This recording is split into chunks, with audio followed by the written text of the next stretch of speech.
All right, so I see that some more folks are trickling in, but in the interest of time, let's go ahead and get started. So thank you all so much for joining us here today. First off, please let me know if at any point you cannot hear me or see my screen. We are very excited to have you all today, but it's our first time using the Zoom webinar platform, so bear with us if we have any funky hiccups.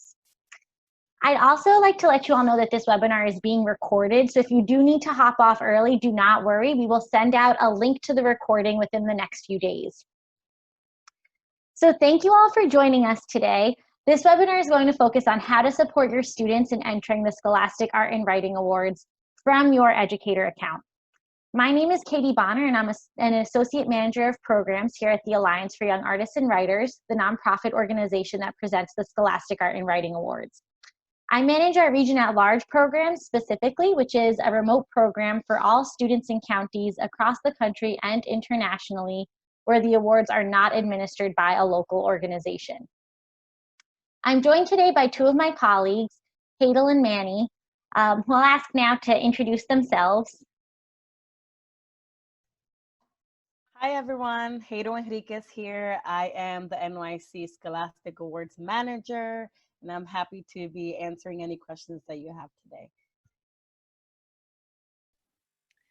Hi everyone, and I'm Manny Blasco. I'm the Programs Coordinator for the Region at Large and New York City programs, and I'm also extremely happy to be here, and I will be assisting Hadel answering questions as the presentation goes. Wonderful, thank you both so much. So today, we're going to cover a brief introduction to the awards for those of you who may be new to the program and have not entered with students before. We're also going to go over the entry process from the perspective of an educator supporting their students through the process. And lastly, we're going to review some opportunities and resources for educators. We will have time for a Q&A at the end. We thank you all for signing up and submitting your questions for this session in advance. We have tried to bake as many questions as we could into the presentation, but please note that if we don't get to your question, you will have time to ask it during the Q&A, or we'll provide contact information so that you can email us for more follow-up afterwards. Some norms for this webinar. Since we're expecting such a large volume of participants, we have muted everyone and turned off your videos. But the three of us will have our videos on the whole time and be able to respond to your questions. Please use the Q&A feature to ask questions. You can find this on the bottom control panel of your Zoom account of the window. You should be able to just pop in there with any questions. Hadel and Manny will be monitoring that box. But again, we will have time for more questions and answers at the end of the session. And last but not least, please feel free to use the chat box to connect with each other. You should have the option to type either to all panelists, which is just myself, Manny, and Hadel, or you can type to all panelists and attendees and introduce yourselves to each other, swap stories, whatever it may be.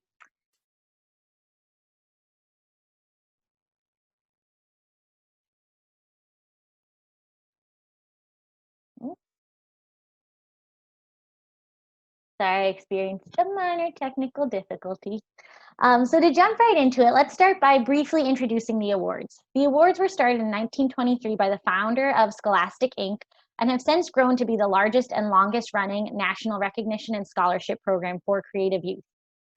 These days, the awards are presented and managed by the Alliance for Young Artists and Writers, which is a nonprofit organization dedicated to identifying teens with exceptional artistic and literary talents and presenting their work to the world through the awards.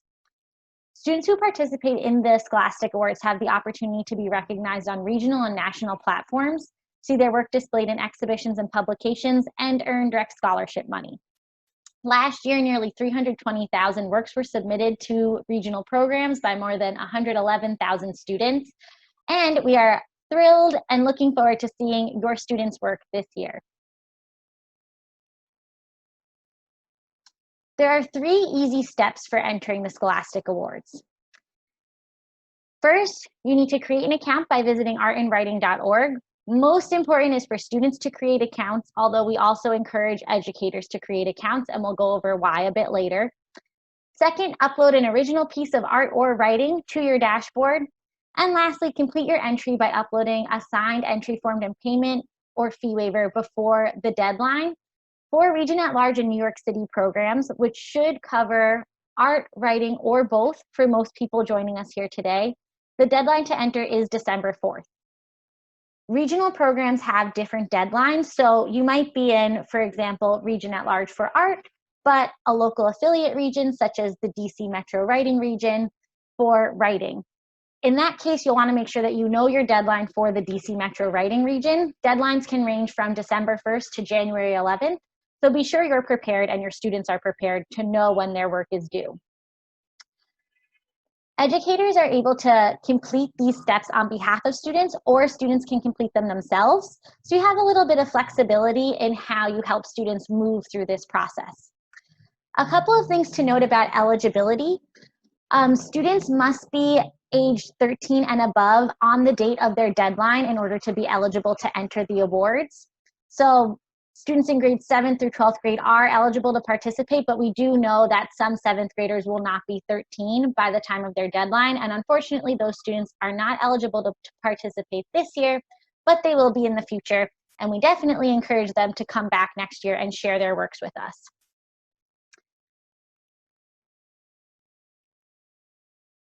Each submission does come with a fee. So individual entries cost $7 each and portfolio entries cost $25 each. Fee waivers are accessible for any student who needs one. And we do not require any sort of certification or proof of need for a student to be able to use a fee waiver form. Fee waivers are accessible through the student dashboard and unfortunately not through the educator dashboard. Reason being that we encourage students to make the decision to use a fee waiver form at home with their parent or guardian.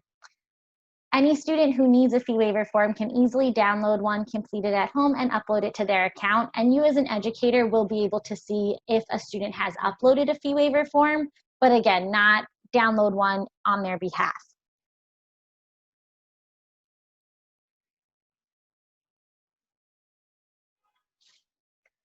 There are 28 different categories of art and writing that students can enter their work in for the awards.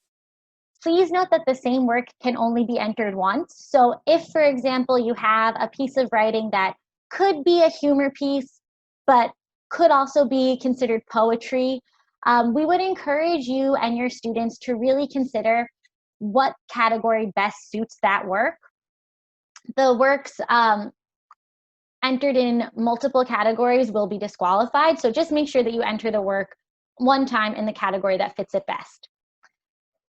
Works entered in the awards do not need to be created this school year. So if you have students who created works in January of 2020, or maybe in spring of last school year, they are certainly eligible to submit those to the awards.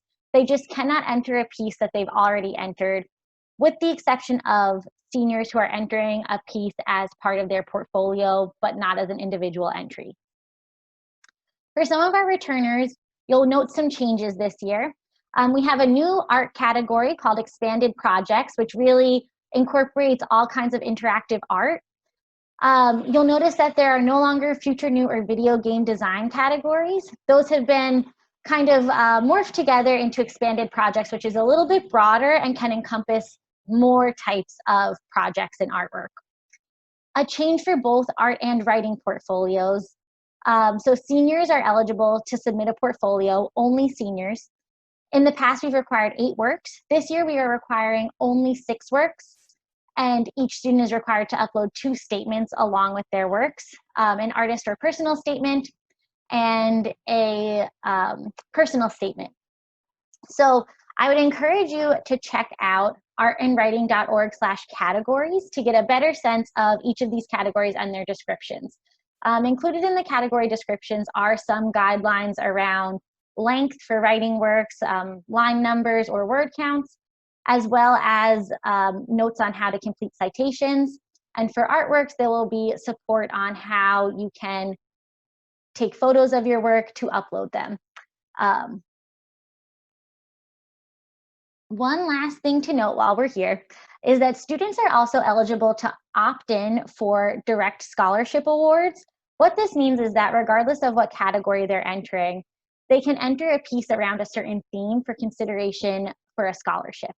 The scholarship awards are adjudicated separately at the national level, so you won't see them on our categories page, but you can still find them on artandwriting.org. And we'll go over today where you and your students can opt in to be considered for those awards. To give you an idea of what some of our direct scholarships are, we have the One Earth Award, which focuses on works related to climate change. So, for example, if a student's making a sculpture related to climate change or writing a short story related to climate change, both of those could be eligible for the One Earth Award. And all of these scholarship awards do indeed come with scholarships for students, and in some cases also cash awards for educators. Works in all categories are judged solely on their merits. The awards boast a long, proud history of blind adjudications. Judges are not privy to any information about the student, artist, or writer behind the work. They can only see the work. That being said, please remind students that they should not include a byline or a visible signature on their entries, for example, if they sign their paintings. This may disqualify their work for being in violation of our blind adjudication policy. Students will also be reminded of this when they upload their work to their account. And you as an educator, if you are uploading works on behalf of students, will see a reminder of this as well. Judges look at 3 core criteria when evaluating work: originality, technical skill, and emergence of a personal voice or vision. We consistently receive feedback from judges that the works that really stand out demonstrate the student's unique vision or voice. Judges are asking themselves, is this work original? Does it go beyond the class assignment?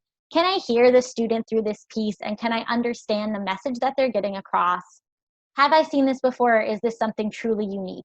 So while technical skills certainly is important, it is not alone the most important part of the awards. If you have a student, for example, who may have an incredible vision, an incredible voice through their work, but maybe their work seems a little rough around the edges, definitely encourage them to submit it. That work is still celebrated.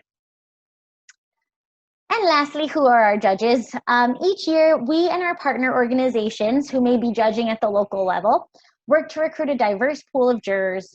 That includes gallery owners, museum curators, published authors, editors, artists, writers, teachers, and beyond. For Region at Large programs, we work with nearly 50 organizations around the country who recruit judges from their local communities. So in order to honor the very diverse voices of Region at Large entries coming in from around the country and internationally, we really try and work with local organizations in different geographic locations with access to different populations to make sure that we are recruiting a diverse group of jurors with different backgrounds to very much so recognize the unique voices that students may be bringing based on their own background. No matter what regional program you're entering, though, rest assured that every piece submitted to the program is reviewed and appreciated by a qualified member of the visual and literary arts community. So no matter what the piece is, it is, regardless of whether or not it wins an award, everything is looked at. All right. So I'm going to move us along now and take a look at actually going through the entry process. So first and foremost, we're going to visit artandwriting.org. Can you all see that on my screen? Let me see here.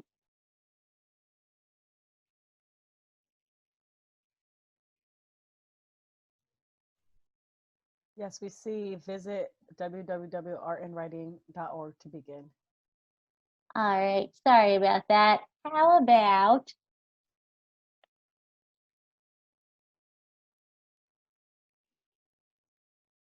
about now? Okay, thank you very much. All right, so we are at artandwriting.org, which is the main website for the awards. When you're creating your account, you're going to click this login button and it will take you to what's called ORS, our online registration system.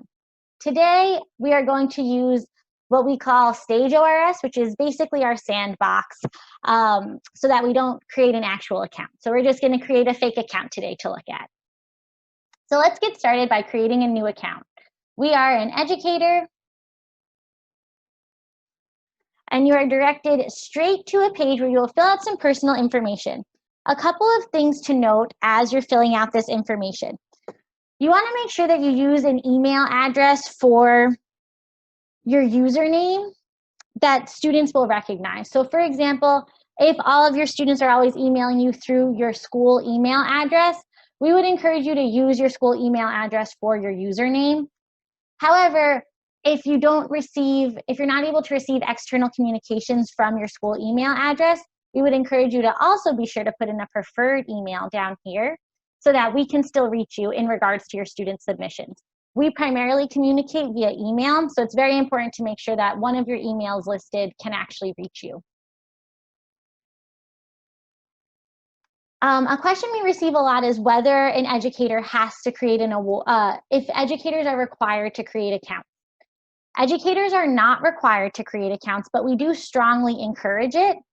The reason being that students are able to enter their piece into the awards without an educator account linked to their works, and they can still credit you as an educator when doing so. But in order to have access to see your students' submissions, to help them with payment, to help them upload their entry forms, and after awards are announced, to see their regional award materials, such as who won from your school, download their tickets, their certificates, download their congratulatory letters, all of that, you will need to create an account and connect to your students' works through your account.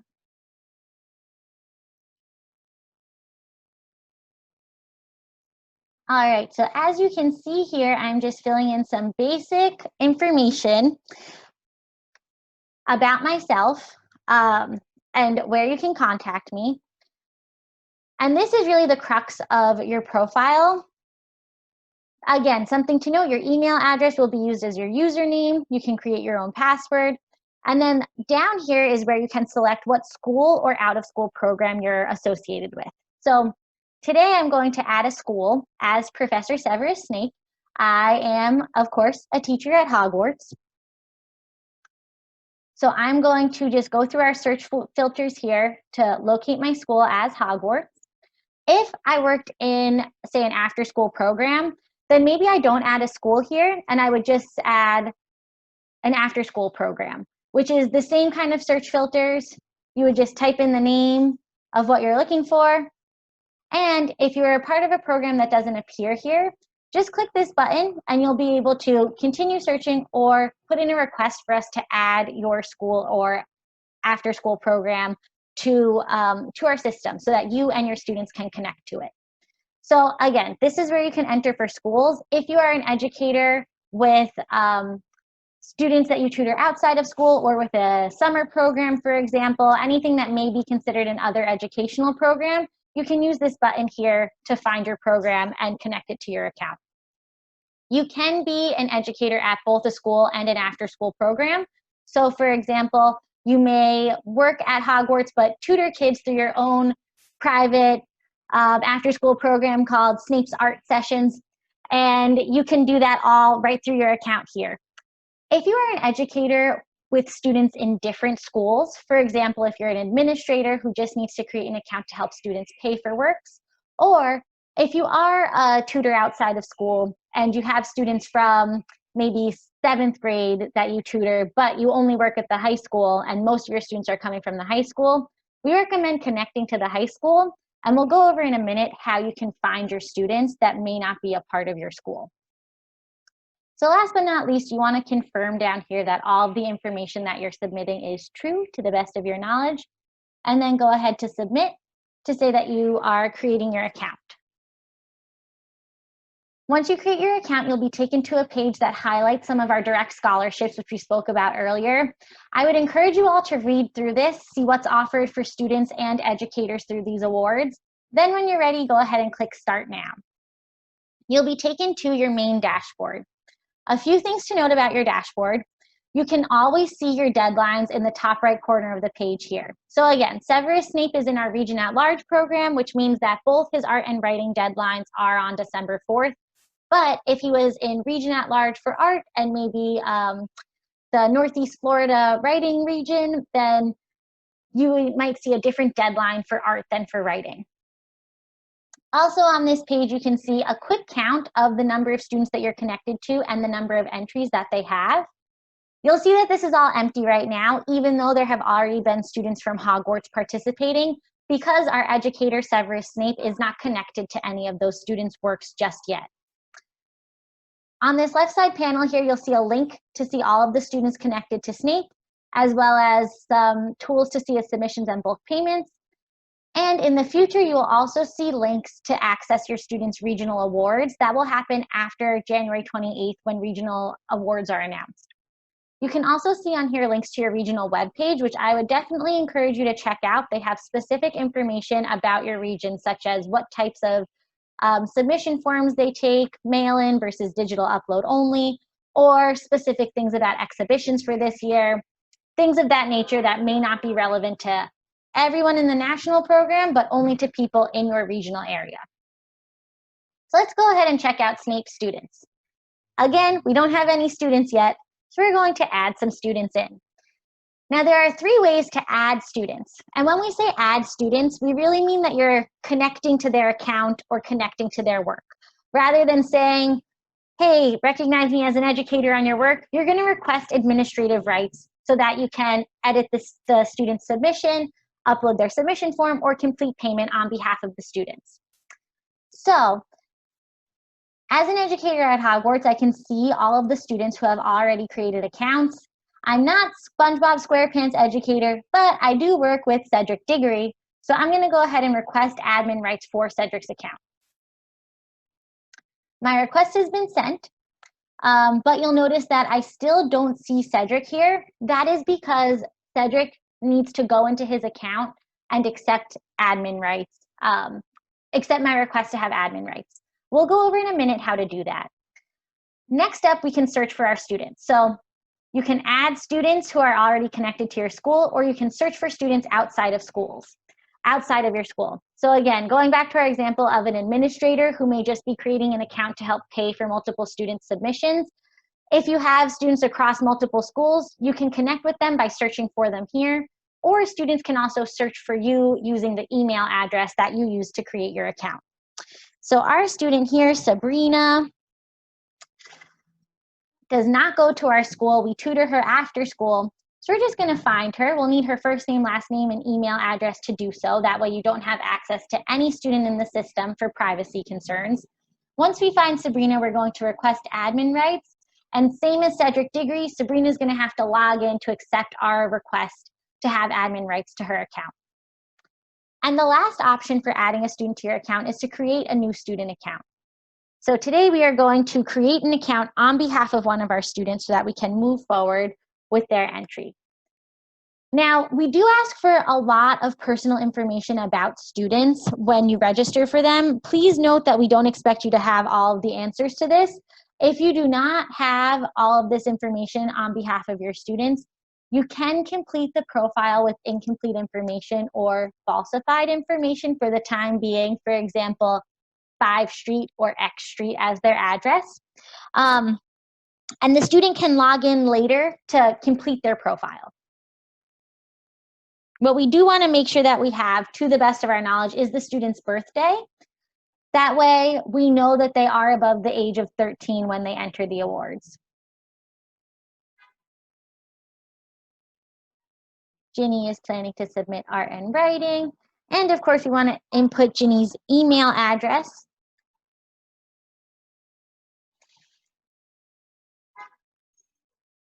Ginny is a student at Hogwarts. If you are adding a student who does not go to your school, such as students who go to a middle school that you work with or a tutoring program, you can change their school or other educational program here.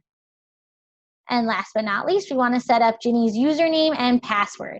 I would recommend making the password something easy to remember, or if you're creating accounts for multiple students, make it the same for all students. That way you can email them their login information and they can log in later and complete the information that you were not able to complete in their account.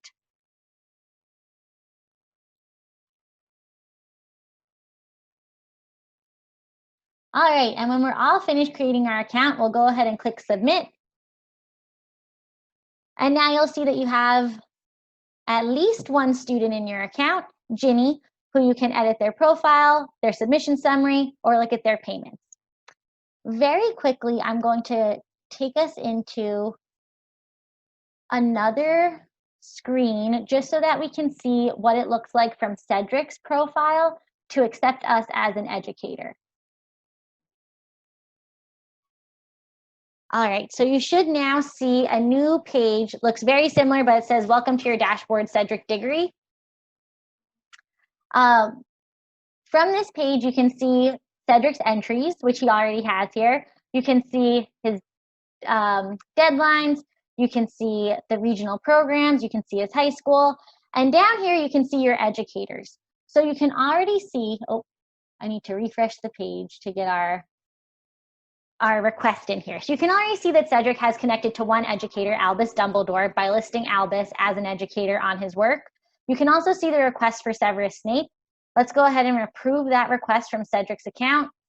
And now, when we go back to our educator account and we refresh our students page, we'll see that Cedric is now listed. So we now have access to see Cedric's multiple accounts, or multiple works, and we have access to see Ginny's account.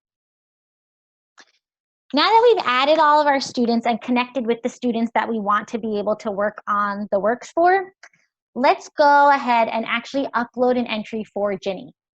Let's go to Ginny's submission summary. From here, you can do different actions, but we're going to add a work today. And we're going to check off which educators are connected to Ginny's work. Students see this page as well when they're uploading their work. So if, for example, they don't see your account or you haven't connected with them yet, they could request you here by searching for you in their school with your first name, your last name, and your email address, and clicking this button that says Add Educator and Send Email. If you've already received an email asking you to create an account, it is because the student has listed you on an entry using this tool here. But again, once you create an account, all of the educators from your school will show up here. So your student can just check off which educators are related to this work. In this case, both Severus Snape and Albus Dumbledore worked on this work. If you have a school administrator who needs access to pay for student submissions, you might want to have them check off here, have your students list them as an educator here so that they have access to pay for those entries. We're going to upload a work of art today, but you could select art or writing. The category that we are going to be entering is photography, and the title of our work is Medals. We'll input some basic information about the work here, including the work materials used. For us, it is a camera. Nope, that's not on there. It is Adobe, which I know is on there. And we're going to tag this work for search purposes later so that we know what it's related to. Celebration and exciting. Down here, students and you as their educator uploading their work can check what resources were used to create the work. If your student used resources, for example, if they're writing a journalism piece and they need to cite that piece, they should go ahead and check whichever box of these applies. So if, for example, they're using images or writing from the internet, this is the place to link to all of their source material. You can type out, I used Wikipedia, and then copy and paste in the link directly to Wikipedia. You can list the article that you used, whatever it may be. Students who did not use any source material to create their work and are not citing anything can go ahead and click My Own Observations, Ideas, and Imagination. Something to note is that we do reference these boxes when we're thinking about if a work is in violation of our copyright and plagiarism guidelines. So we recommend you and your students read through our guidelines, which are linked here. That way you know if you should be citing something with your work, if it's referencing something where it may be flagged for a copyright or plagiarism violation, or if it's clear to move forward with. In this case, these were my own ideas and observations, so I'm going to check this box. Then down here, you can see the option where students can opt in for the Special Achievement Awards that we talked about earlier. You'll see a brief description of what the awards are. I would encourage students and you as educators to read through these awards for each of the works that you're uploading, just to get a sense of if you really do, if your work applies for it. You may not think that think about these awards when you're creating the piece, but maybe your student created something that really does have to do with civic expression and they do want to be considered for this award. One step further when applying for this award is that for any of these awards is that your students will be required to submit a personal statement. So you can move forward without checking this box now and come back to it later. But if your student already knows that they're going to be interested in this, I would recommend reading through the guidelines for submitting to each award and having them send you the additional personal statement that you'll need in advance before you upload the work on their behalf. Last but not least, at the bottom of the page, just check that you've read and agreed to the copyright and plagiarism policy after doing so, and continue to upload your work. All right, so now we can see a brief summary of the work, and we can actually upload a file directly from here. So we have our work that we want to upload today. You'll see some reminders here about what makes for a good image. We are not uploading a great image file today. We're just working with what we have. But if you are taking pictures of your students' works or advising them on how to take pictures of their works from home, we recommend reading through these guidelines found on the categories page of our website so that you know what kind of pictures you're looking for. And we really recommend uploading something where you don't get this poor notification. If you upload a file that really has a crisp image, you won't receive this notification here. That does make a difference in how the judges are able to look at the work in detail. All right, so now we have uploaded Ginny's work. We go to our submissions and we can see Ginny's work here. So if we go to our submission forms, we can only see the forms for works that we have been checked as an educator on. If we wanted to go back and add ourselves as an educator to Cedric's work, we can edit Cedric's submission and just check off here, yes, I am an educator on this work.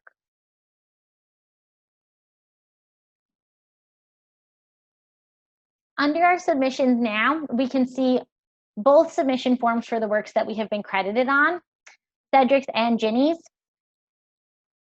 In order to view the submission form, click here. You can print and view the submission form. And you'll see a button to download the form here. Now, a question that we've received a lot recently is how can you sign a submission form if you're at home without a printer? We have created a resource on how to guide students through this process found on our website, but it will also be linked in ORS here. And I'll ask Manny and Hadel to please share the link in the chat box in case you want to save it. The guide just quickly walks through some tools that you can use to sign your form electronically without having to print it. So at the bottom of the form, you'll notice a place for a student signature and a parent or guardian signature. New this year, we are not asking educators to sign the form. We know that many students are entering the awards from home, and we do not want this to be a barrier to their participation or another, bump in the road as you're trying to help them enter the awards. So if you're entering on behalf of your students, download this form, email it to them, have them use the electronic signature guide to sign it without a printer, have them send it back to you, and once you have your downloaded form, once you have your signed form, you can upload it straight here into your student's account. We're going to choose File, and we're going to upload the form that we just downloaded, although, of course, yours would be signed, and click this Upload Form button. So now we can see, if we go back to our submissions, Cedric's form has been uploaded, Ginny's form has not yet been uploaded.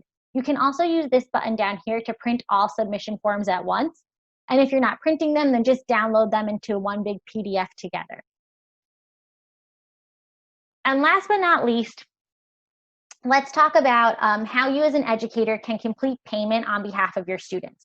So again, students have the option to complete a fee waiver form if the fee poses a barrier to their participation. You cannot access the fee waiver form from your educator account, but students can access it from their account. For your students who are not completing fee waivers, you'll see an option here to complete payment on their behalf. You'll see that works are sorted out by region, and art and writing categories are considered technically separate regions. So if you were an educator on both art and writing works, you'd see two of these boxes here, one for your art submissions and then one under it for your writing submissions. Today, we're going to say that we're paying for both Cedric and Ginny's works on PayPal. Now, regions have different payment methods. Some regions may require you to pay via check, or some regions may require you to pay online with either PayPal or a different payment platform. For Region at Large in New York City, we do only have the Pay Valley PayPal option enabled. We do not accept mailed-in checks from students individually. If you are an educator paying for multiple students' works, however, we do accept a check or a wire transfer.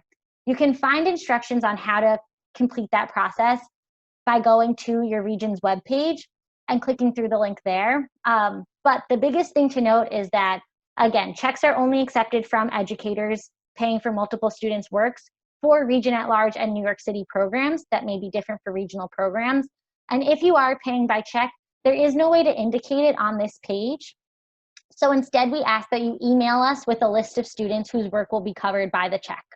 And you can find that list by going to the Reports tool on your left side panel here, exporting your results to Excel, and then just opening the file and deleting any rows for students whose work is not covered by your payment. Back in our bulk payment section, we're just going to check these boxes here and proceed to pay with PayPal. You'll be automatically taken to our PayPal page, where you'll see that your cart is loaded with the total amount owed, and you can either log in to your PayPal account here or click Pay with Debit or Credit Card to proceed without creating an account. So this is also an option for students or parents and guardians who are paying on their own and do not have a PayPal account. As long as they have a credit card, they can pay on PayPal. Once you go back here, if your payment has been paid, you'll see a note that says payment paid on PayPal. But if your payment is pending, you'll see that here. If you haven't completed your payment yet, meaning you did what we did, which is go to the page but not actually submit it, you'll see that the payment was started but not completed. In which case, you can reset your status here so that you can go ahead and pay again. And once you complete payment for your students, if you go back out to your submissions, you'll be able to see where they are in this process. So we can see that Ginny has started the PayPal process but hasn't completed it yet. Cedric has a form uploaded, so on and so forth. By the time the deadline hits, you'll want to make sure that all of these statuses say work uploaded, submission form uploaded, payment status paid, and status is submitted. Or if it says not submitted but everything else is checked, it just means that we haven't had a chance to look at it yet and say, yes, it is submitted, but that will be coming very soon. So that ends our tour through ORS. I know that that was a lot very quickly. I'm going to pause for questions in just a moment, but before I do, I want to briefly go back to our presentation to talk about the resources available to educators to help you through this process and to support students in this process.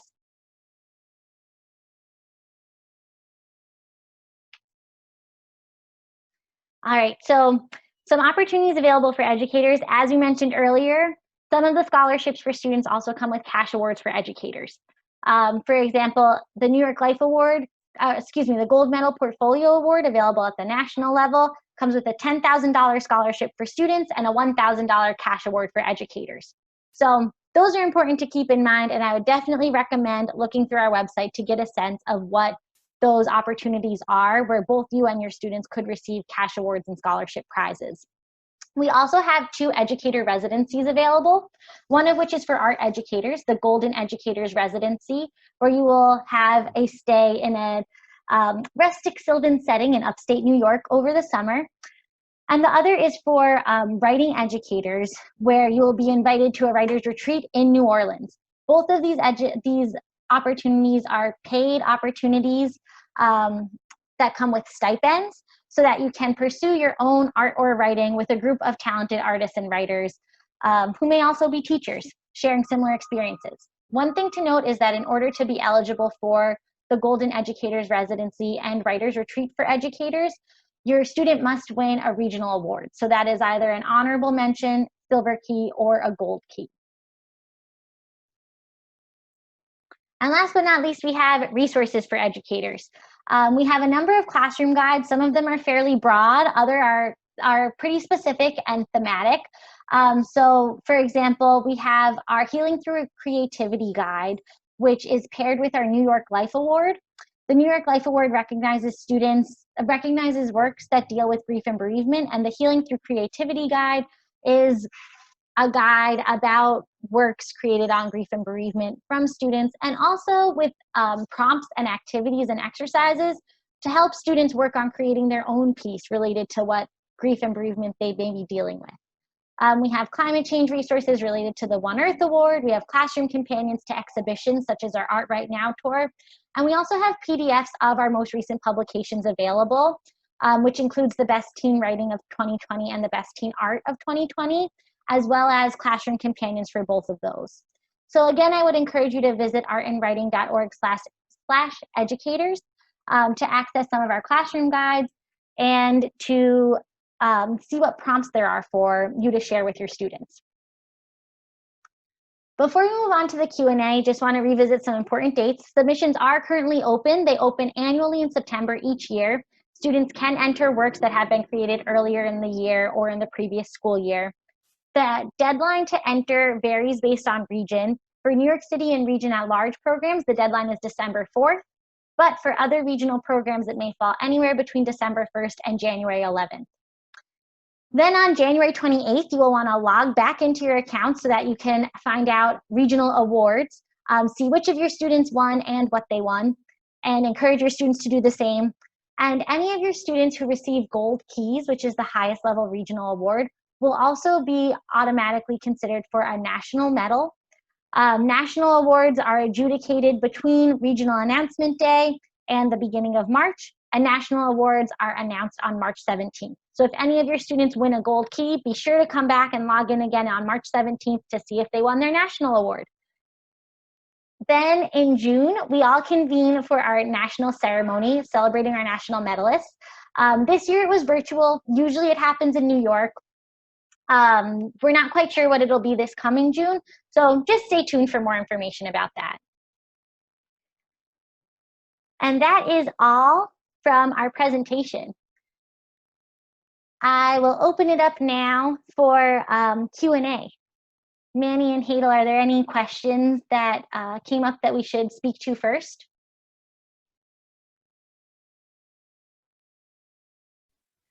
Yes. Let me pull one up. Let's see. So we had a question. Would we be able to go over the signature process again? I'm not sure though if that was in reference to the fee waiver or the entry form. I'm still looking for the question. Oh, that's from Anita Thompson. Yes, we can most definitely go over the signature process again. So to take a look. Oh, it's the entry form. The entry form. Okay, great. Thank you, Manny. And thank you for clarifying, Anita. So let me go back to sharing my screen over here. So for the signature process for your forms, you'll want to go to your submissions in your educator account where you can view and print submission forms for each of your students' works. You can only view the forms for works that you are technically listed as an educator on, which means that, for example, Cedric Diggory, who had, if you look, he has 2 works to his account, but we only see 1 work for Cedric under our Your Submissions and Bulk Payment options. That's because we're only listed as a credited educator on one of those works.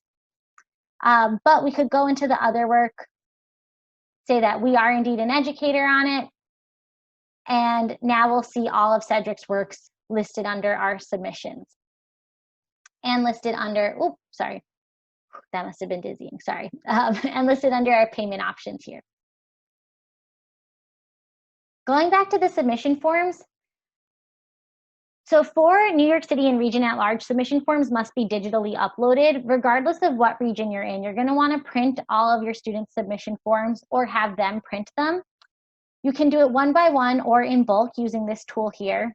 If you view and print each individual form, you can see some basic information about the student at the top of their form, and then at the bottom you can see places for the student and parent or guardian signature. We are not asking for educator signatures this year, which is different from the past. Once you're here, you can download or print the form. For region at large in New York City, we do not accept mail-in submission forms, which means that all of your forms will have to be uploaded. Some other regional programs may say that you can upload or mail in your form, or ask that you just mail in your form, in which case you will not see an option to upload your form here. In this case, you can upload it.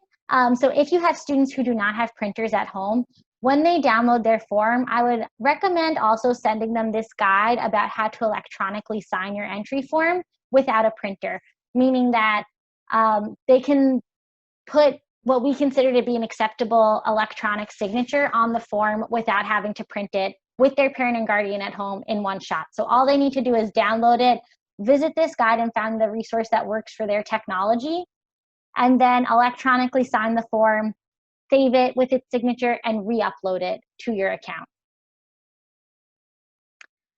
Anita, does that answer your question?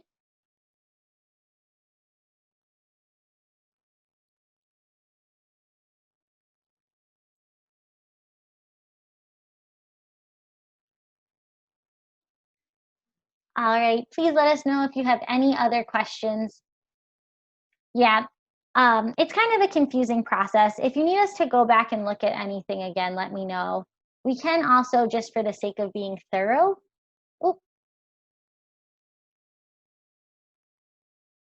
sorry, just re-upload a form again. So once we've downloaded our form, click this upload submission form button next to the entry that you want to upload the form for. Choose the file that you want to upload, and then upload the form. And once you're here, you'll be able to view what form you uploaded just to make sure it's for the right student and it's the version with the signatures on it. All right, any other questions?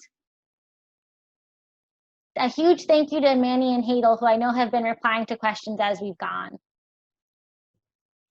Yes, we have one more clarifying question. I'm not sure if it's been answered, but if we can go over payment of works again, we want to clarify the difference between schools paying for select works and then individual students or parents or guardians paying for those works. Great, thank you, Hadel. So we can definitely take a look at our payment options again.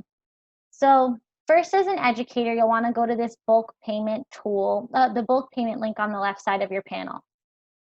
Once you're here, you can use these checkboxes to select which works you want to pay for as the educator. If your student's work has already been paid for by the parent or guardian, you'll see that reflected in their payment status here. It will say PayPal payment paid, or PayPal payment incomplete, but you know it's been started, something to that effect. You'll also see under payment status, if the student chose to use a fee waiver, that the fee waiver form was uploaded. The students who have not addressed payment at home yet, you'll see their payment status is listed as not paid. That means that they haven't selected how they want to pay yet, they haven't started to pay yet, and they have not indicated that they want to use a fee waiver at this point. If you know that some of your students may want to use fee waivers and you will not be covering the cost of their entries, I would recommend just getting in touch with them and letting them know that that's something that they'll have to do through their account.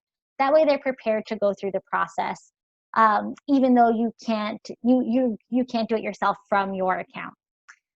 Once you've narrowed down which works you want to pay for versus which works will be paid for by the student themselves, you can go ahead and select only the works that you want to pay for using the checkboxes here. If you're in a region that allows check payment, you'll see a button down here that says pay by check. And when you click that button, you'll see the sum total due calculated over here. Again, for Region at Large in New York City, we do accept check payments only from educators paying for multiple students' works. You can't indicate it in your account here. We will do that manually. Instead, you can download a report of all of the works being covered by your payment, which will come out as an Excel form, and then go through the list, delete any of the lines for students that are not being covered by your payment. So let's just go ahead and upload an Excel doc and take a look at what these reports look like. Once you've downloaded the report here and opened it, you'll see a list of all the works connected to you as the educator. let's say that we know that Ginny's submitting a fee waiver form, so we're not going to pay for Ginny's work. We're only paying for Cedric's works. We now have our list of works that we're paying for. No need to make any edits beyond this. Save the file, and you will email it back to us at ral@artinwriting.org or at nyc@artinwriting.org if you're in a New York City program.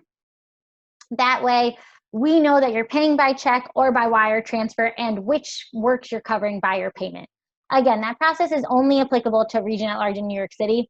I'm sorry for repeating it so much, but we get a lot of questions about it and it is confusing. So I just want to make sure that that's clarified. But for any region, you can find your payment options here and you can select which works you want to pay for and click Pay with PayPal. And then you should see an amount in your cart reflective only of the works that you selected to pay for. So here we had 2 individual entries. We see a payment started for $14. We have a question, how do we know if we are Region at Large? That's a great question. Region at Large is a program that covers only areas without a local affiliate partner. So you can tell if you're Region at Large by creating your account, connecting to a school, and seeing what's listed in your regions over here. It'll have the region name. So any Region at Large program says Region at Large. All other regions will say, for example, Northern California Writing Region, or Minnesota Art Region, or West Central Minnesota Art Region. Something important to note is that you are sorted into regions based on the zip code of your school. If you're a homeschool educator, then you're sorted into regions based on the zip code of your home address. The most important thing is the regions that your students are in. So if, for example, you worked with students over the summer on a summer project in Texas, but they actually go to school in Boston, then your students will be entering the Massachusetts Art and Writing region as opposed to the Region at Large, the Art Region at Large Southeast region. So your regions are defined by your students' regions. Your students will input their school information. They'll be sorted into a region based on their zip code. All of the students in the same school as you will be sorted into a school based on the same zip code that you're being sorted by. But if you have students in other schools in different parts of the country or the state, they may be in a different region. You will see which students are in which region. So if you're juggling multiple deadlines, you'll still see all of the deadlines listed up here, even if it's more than 2. You'll see all of the regions listed here, even if it's more than 2. And down here, you'll see the payments broken up by region so that if you're in regions that accept payments in different ways, you can see that spread out here. I'm seeing another question. Is there a maximum of fee waivers per school? No, there is no maximum to the fee waivers that a single school can enter. Again, the fee waiver should be a choice between parent and guardian. So we do not look at it, between student and their parent and guardian at home. So we're not looking to see if everyone from the same class entered a fee waiver. We know that some schools may just have more students for whom the fee poses a barrier, and those students may independently choose to submit a fee waiver. So although there's no limit on the number of fee waivers that a single school can enter, each school will still, each student in that school will still have to complete their own individual fee waiver form. They can't upload like a single piece of paper signed by an administrator in the school saying everyone here qualifies as a fee waiver. It still needs to be a decision made at home.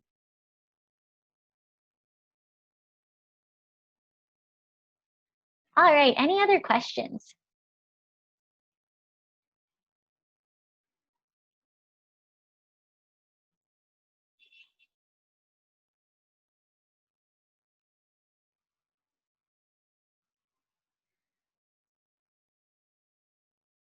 Well, I want to thank you all so much for joining today's session. And again, a huge thanks to Manny and Hadel for replying to questions as they came in. Please, yes, as Hadel said, please do not hesitate to contact us with questions. Again, you can reach us at nyc@artinwriting.org or ral@artinwriting.org. And we're always there to help support you. We have recorded this session and we'll be sending it out afterwards, but thank you all so much for joining and for supporting your students through this process. We hope that this helped to answer some of your questions and demystify things a little bit.